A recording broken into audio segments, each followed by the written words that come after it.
Hello दोस्तों, मैं राजीव शर्मा एक बार फिर से आपके सामने। और जैसा कि मैंने कहा था कि आज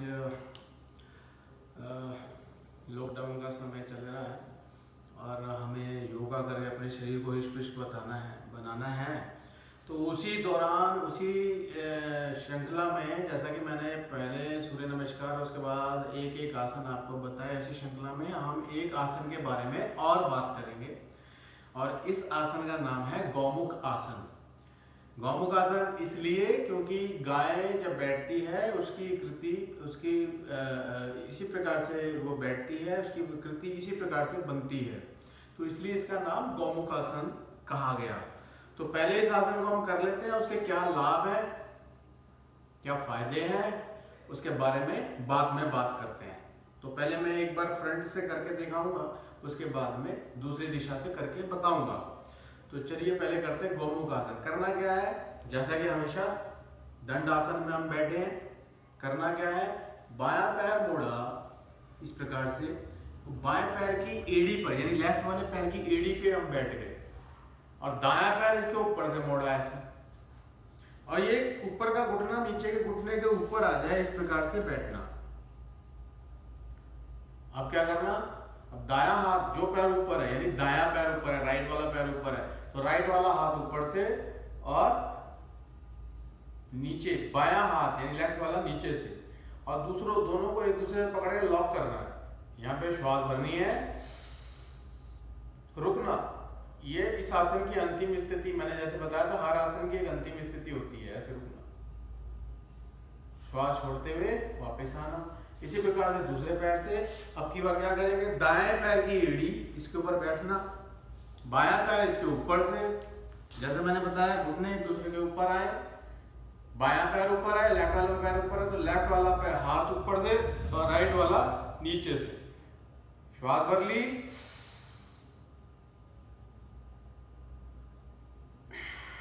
श्वास छोड़ते हुए वापस।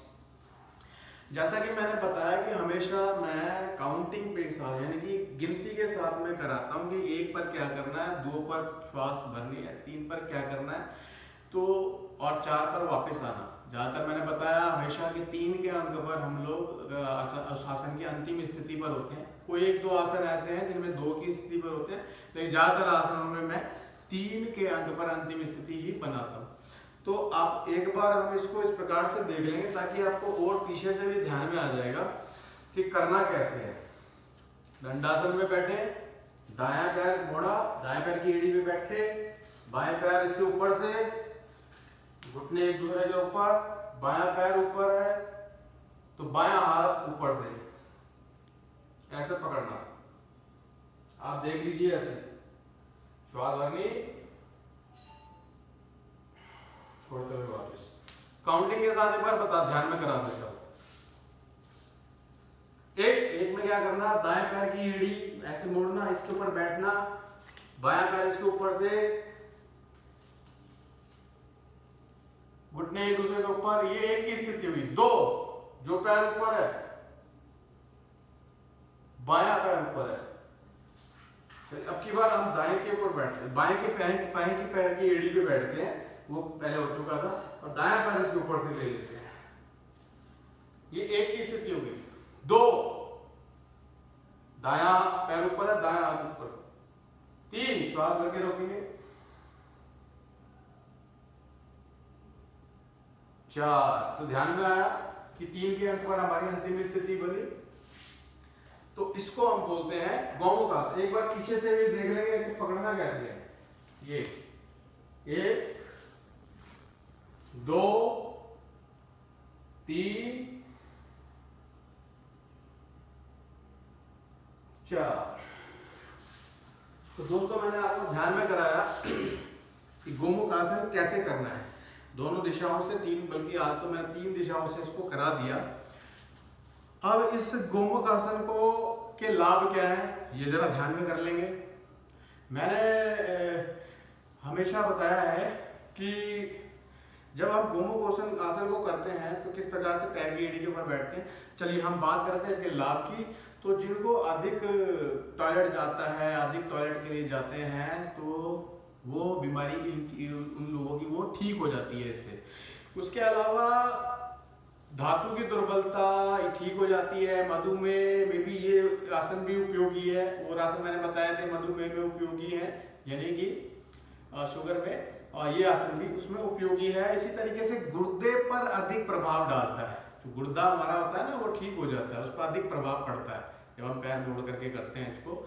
तो इसी तरीके से दूसरी श्रृंखला में पीठ व गर्दन का जो दर्द होता है, पीठ में दर्द हो जाता है, गर्दन में दर्द हो जाता है, वो इससे ठीक हो जाता है। इसी तरीके से नसों की जो दुर्बलता होती है वो इससे ठीक हो जाती है।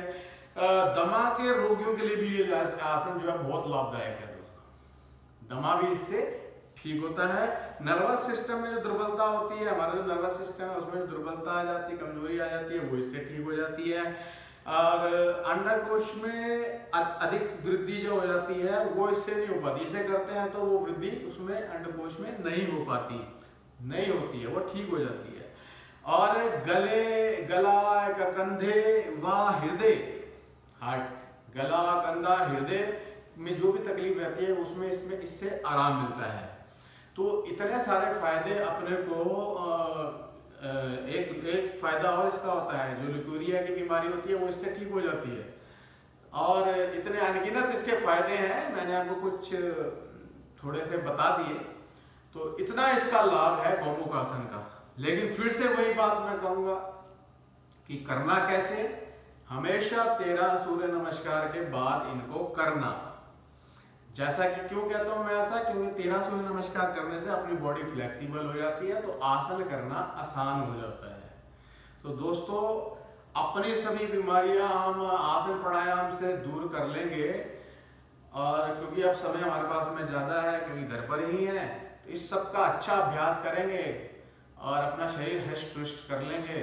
कोई हमें दवाइयों की आवश्यकता नहीं, किसी हमें हॉस्पिटल में जाने की आवश्यकता नहीं है, क्योंकि योग में एक बात कही जाती है, योग में बुढ़ापा नहीं होता है। उम्र चाहे कितनी भी हो जाए, अंदर से, हृदय से इंसान हमेशा जवान रहता है। तो आगे मैं ध्यान में करूंगा। अभी तो मैं आपको सूर्य नमस्कार के बाद एक एक आसन के बारे में बता रहा हूँ, कैसे करना है, उसका क्या क्या लाभ है, ये सब मैं आपको ध्यान में करा रहा हूँ। इसी प्रकार से हम जब आसनों की श्रृंखला, बैठने वाले आसन खत्म होंगे, फिर पेट के बल लेटने वाले, पीठ के बल लेटने वाले, खड़े होने वाले आसनों का भी अभ्यास कर लेंगे। और उसके बाद में मैं आपको किस रोग के अंदर में किन किन आसन प्राणायामों की आवश्यकता रहती है, कैसे उनको करना है, वो भी ध्यान में मैं कराऊंगा धीरे धीरे।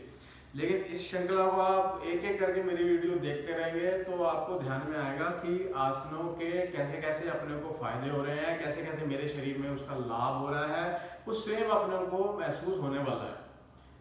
तो आगे फिर किसी एक आसन के साथ में मिलेंगे दोस्तों। मैं राजीव शर्मा, बाय।